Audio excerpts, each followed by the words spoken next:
हर हर महादेव की जय।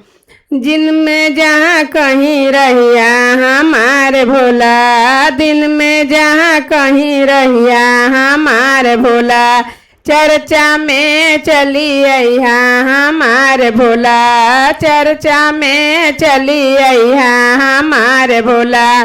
दिन में जहाँ कहीं रहिया हमारे भोला, दिन में जहाँ कहीं रहिया हमारे भोला, चर्चा में चली अइहा हमारे भोला, चर्चा में चली अइहा हमारे भोला। जैसे वन में कोयलिया कुहा के, जैसे वन में कोयलिया कुहा के, वैसे ना कुहा कहिया हमारे भोला, वैसे ना कुहा कहिया हमारे भोला। चर्चा में चली अइहा हमारे भोला, चर्चा में चली अइहा हमारे भोला। दिन में जहाँ कहीं रहिया हमारे भोला, दिन में जहाँ कहीं रहिया हमारे भोला, चर्चा में चली अइहा हमारे भोला, चर्चा में चली अइहा हमारे भोला।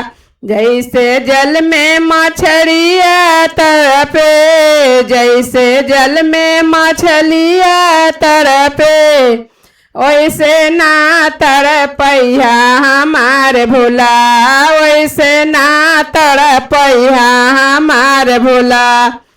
चर्चा में चली अइहा हमारे भोला, चर्चा में चली अइहा हमारे भोला। जैसे नगवा के रवाया पनाइली, जैसे नगवा के रवाया पनाइली, वैसे हमके अपनइहा हमारे भोला, वैसे हमके अपनइहा हमारे भोला। चर्चा में चली अइहा हमारे भोला।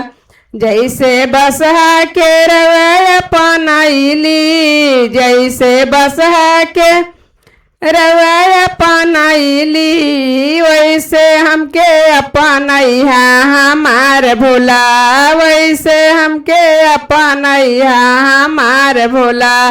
चर्चा में चली अइहा हमारे भोला, चर्चा में चली अइहा हमारे भोला, चर्चा में चली अइहा हमारे भोला।